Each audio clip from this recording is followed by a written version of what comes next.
Bom dia, pessoal. Aqui é o professor Paulo de Química e eu vim falar para vocês que a gente vai continuar propriedades coligativas, tá? Eu imprimi algumas coisas na aula de hoje e eu vou comentar gráficos e algumas coisas de propriedades coligativas a respeito de aumento de pontos de ebulição e diminuição de pontos de ebulição ou aumento ou diminuição de temperatura de congelamento.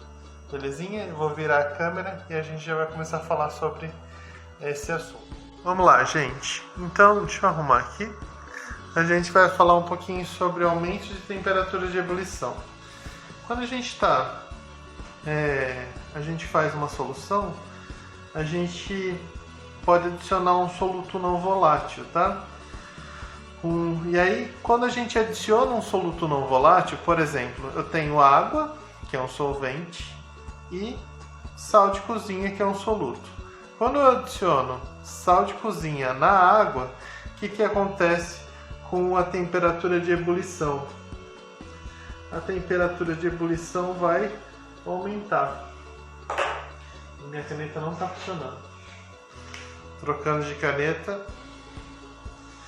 A temperatura de ebulição vai aumentar.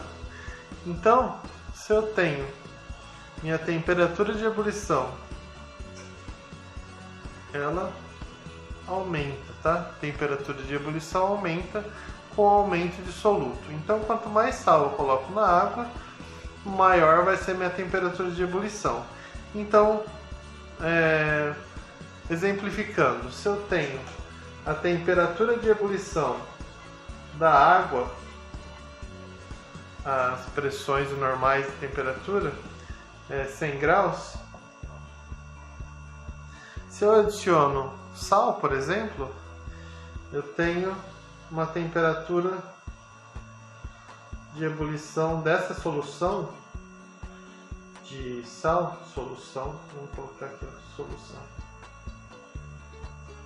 vai ser, por exemplo, 102 graus Celsius.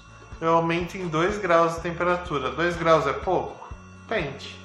2 graus a pessoa pode estar com febre. Se ela tiver passar a temperatura dela normal de 36,5 para 38,5, é uma mudança brusca aí.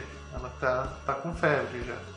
Então, sempre que eu tiver uma adição de um solvente não volátil, eu vou causar um aumento da temperatura de início de ebulição, tá? Então, em vez de ele entrar em ebulição a 100 graus, ele vai entrar a 102. E isso, por exemplo, em processos culinários é importante. Você vai cozinhar uma batata, se você adicionar sal na água, a água vai atingir uma temperatura maior. Porque se você não adicionar, a temperatura máxima que a água vai atingir é 100 graus. Aqui ela vai atingir 102. E aí o que acontece? A batata vai cozinhar mais rápido, tá? Então, vamos falar de curvas aqui, tá? A água pura, eu tenho essa curva aqui, lembrando que tem o ponto triplo da água, né? E eu tenho essa curva aqui para a água pura. E aí, quando eu adiciono solventes, quanto maior a quantidade de solventes, mais eu vou abrindo essa curva. Por quê? Porque eu vou aumentando o ponto de ebulição, tá? Então, essa é a ideia. Quando eu aumento o ponto de ebulição, eu vou fazer aqui do lado, ó, maior ponto de ebulição, menor pressão de vapor. Por quê? Porque se está aumentando o ponto de ebulição, ela vai ficar no estado líquido por um tempo maior. Então ela vai evaporar menos. Ela evaporando menos, vaporizando menos, ela causa menos vapor, menos pressão. Essa é a ideia, tá? E agora, o que acontece quando eu coloco sal no gelo, por exemplo?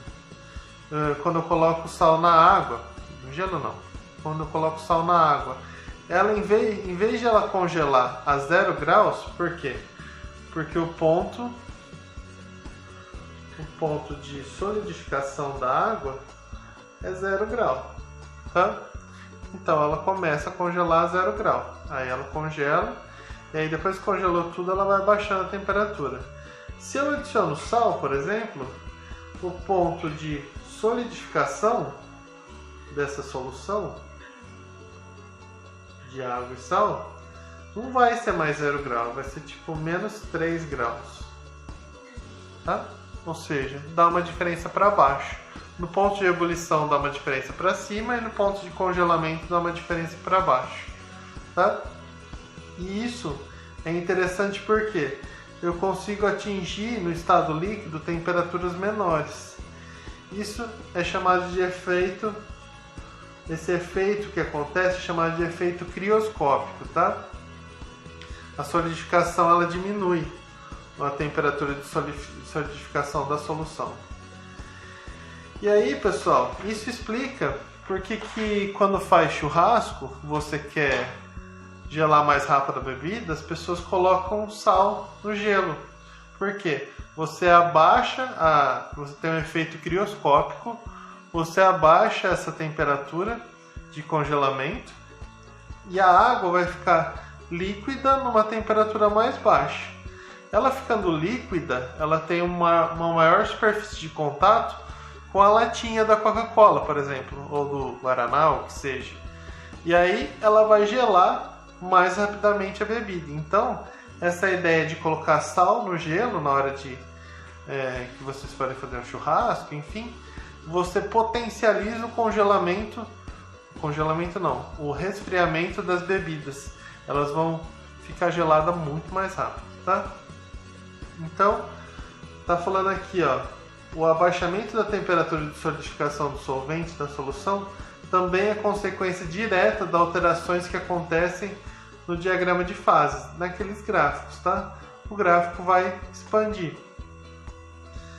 O abaixamento da temperatura de solidificação provocado pela presença do soluto, aqui fala soluto não eletrólito e não volátil, mas é importante soluto, tá? Depende única e exclusivamente do número de partículas do soluto dissolvidas. Então, quanto maior o número de partículas do soluto dissolvida, mais vai cair esse ponto de congelamento, tá? Então, menor deverá ser a temperatura para que o solvente da solução comece a solidificar. Belezinha, pessoal? Bom, é isso, tá? Vou deixar esse slide aqui.